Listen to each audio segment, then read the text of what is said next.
A good Thursday morning here at 6 o'clock. I'm Sonica Donge. And I'm Jason Guy. We're waking up to much clearer skies. We like that after days and days of fog advisories. We know a couple of areas could see some haze, so let's get you right over to First Warning meteorologist Kelly in class. And the big overarching theme, though, is we're not seeing that dense fog everywhere. No, thankfully, we're really not going to be dealing with any fog this morning. I want to get you outside right now with a look at our Tower Cam network in Ocala, where we have nothing but perfect conditions. Earlier this morning, we were tracking some fog in Palm Coast. Looks like conditions are improving now up to a 7-mile visibility, and conditions are improving in Melbourne and Palm Bay as well, but still seeing some patchy fog in parts of southeastern Brevard County. Otherwise, it's comfortable to get you out the door. 66 in Orlando, 68 in Sanford, 60 degrees in Palm Coast, 50 degrees in Ocala and in the Villages. This afternoon, we have more sunshine.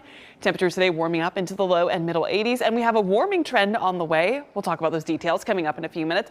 First, though, let's get over to First Warning traffic expert Megan Mackey. Kelly, and traffic off to a great start on this Thursday. Right now, there's no crashes to impact your morning drive. I-75 heading out the door in Marion County. No delays here in Ocala. So good news there, not seeing any fog along that stretch of I-75 near State Road 200. I-4 in downtown Orlando, a clear start here as well. No construction delays. Our travel times this morning are still sitting in the green. And we also want to let you know there is a traffic advisory for State Road 40 in Lake and Volusia counties because of fog and smoke. This is due to a wildfire near Astor. The Florida Department of Transportation expects visibility to be low until about 9 a.m.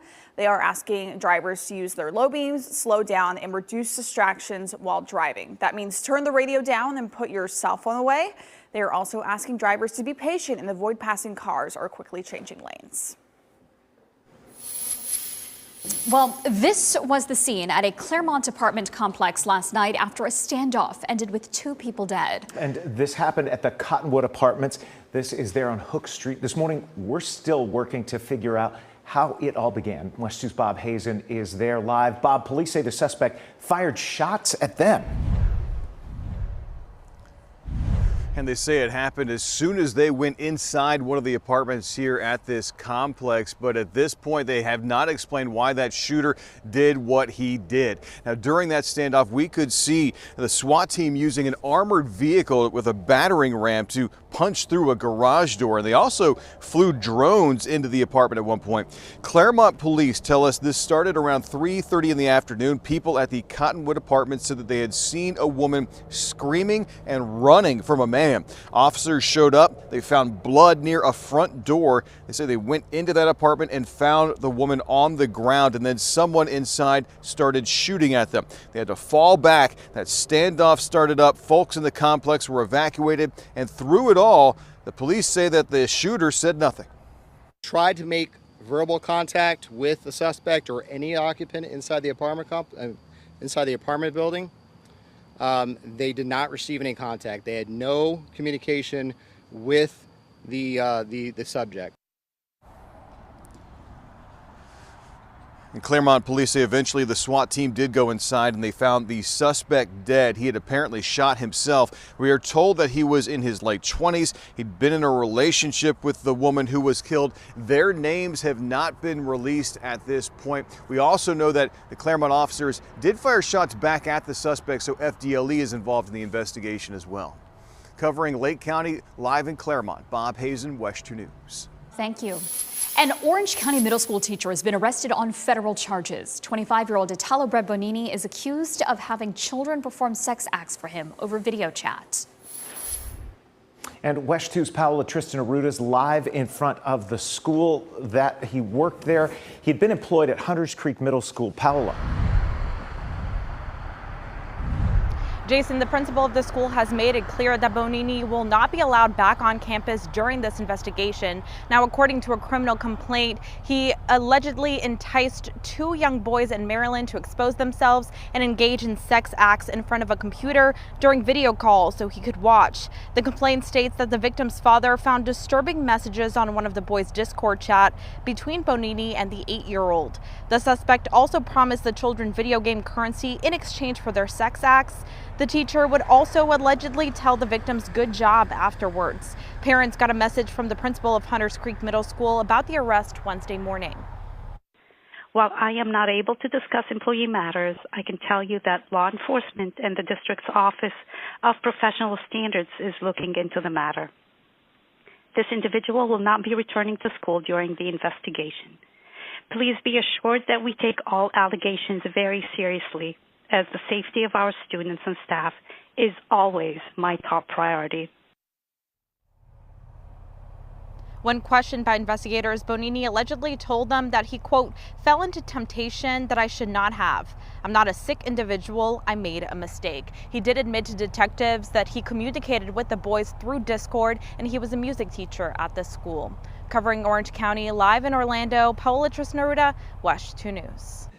All right, Paola. The man accused in an Orlando home invasion is now facing an additional first-degree murder charge. It comes after the victim died from her injuries. Lucy Pat Curl was 85 years old and the wife of a longtime Orlando pastor. Loved ones say she was in a coma this week, suffering a brain bleed, but family members took her off life support.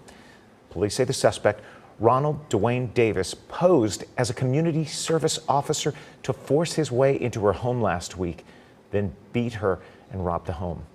Also in Orange County, for the first time, we are seeing the moment Orlando police took down a man they say threatened a store clerk with a knife. Investigators say Rodney Clemens was upset over the price of a drink and a cigar, so he pulled a knife out of his backpack and threatened to kill a 7-Eleven clerk. This happened January 25th on Edgewater and West Colonial Drive. The victim says Clemens also pushed stuff off a table and threw a bottle at him. Clemens was arrested. Orlando police need your help finding a driver who hit a bicyclist. Take a look. This crash was caught on traffic cameras back on January 3rd. Oh, you could see the black SUV hit the bicyclist at South Kirkman Road and Raleigh Street and just keep going. The bicyclist was seriously hurt. Police say the SUV might be a Honda CR-V or similar. Call Crime Line if you recognize it. Today, Brevard County Fire Rescue is issuing a plea to leadership in that county. BCFR says they've lost 121 emergency personnel since January 1st of 2024 due to what they call a lack of support from the county. They'll hold a rally today. It's at 11 this morning at the Viera Government Center to lay out their request. Anyone is welcome to attend. Meanwhile, in Orange County, the Orlando Fire Department will host their second annual Robot Rodeo today. It's a showdown between Central Florida bomb squads testing the knowledge, skill levels, and abilities of bomb robot operators in 3 scenarios and with an obstacle course. The department says it's a way to make training a little bit more fun. Squads from OFD, Brevard, Volusia, Lake, and Seminole counties and the sheriff's office there will be on hand, along with Patrick Space Force Base and MacDill Air Force Base participating. National test scores are in from across the country, and Florida's not stacking up compared to many other states. Yeah, reading and math scores decreased in 2 key areas. The National Center for Education Statistics released its findings for national assessment scores. It samples 4th graders and 8th graders and found that Florida reading scores went down in the last 2 years. 4th graders did better in math this year. That brought this up to 2nd in the country. That's a win. But 8th graders went down in scores, ranking the state 41st. I think along the way, we've maybe missed a few things like ensuring that there's still dedicated funding for reading coaches. Hoffman says something Florida does well in is supporting low-income students through after-school programs and tutors. Today, we could learn more about how $133.5 million in federal disaster recovery funding could be used for Hurricane Milton recovery and mitigation efforts in Volusia County. Last month, county leaders held 4 public meetings about the Transform 386 initiative. Volusia County residents could voice their opinions about how they wanted those funds to be used. Now there will be a public hearing. It's 5 o'clock this evening at the Thomas C. Kelly Administration Building there in DeLand. This year's hurricane season is 114 days away. Look at that on your screen. It starts June 1st, and on this day 4 of Severe Weather Awareness Week, we have First Warning meteorologist Eric Burr showing us how weather teams track hurricanes and flooding. Don't miss his report coming up at 9 a.m. over on CW18. Luckily this morning, we are not talking about any possibility of severe weather. In fact, the calm weather is something we should all enjoy while we have it. Yes, so let's get to First Warning meteorologist Kellyanne Klass and talk about that really quiet day. Not so much fog like we saw the other day, Kellyanne. No, thankfully, we actually have pretty nice conditions this morning, and then this afternoon is going to be lovely. Each and every day, though, warmer and warmer as we get a ridge of high pressure building. Keep in mind our average high temperature is 74 degrees and today we're going to be at 83. So this is almost 10 degrees above average. We will be 10 degrees above average on Saturday and on Sunday 11 degrees above average. But how does this stack up in terms of our records? Well, we'll be about 3 degrees shy of the record on Friday. That record is 86 degrees. Saturday, 4 degrees shy of the record of 88, which honestly, I'm happy we're not there yet. I feel like it's still too early to have the upper 80s. And on Sunday, the warmest day of the week, 85 degrees, will be 2 degrees shy of the record of 87. But do we have any rainfall to help cool us down? We'll talk about that in Central Florida's certified most accurate forecast in just a few minutes.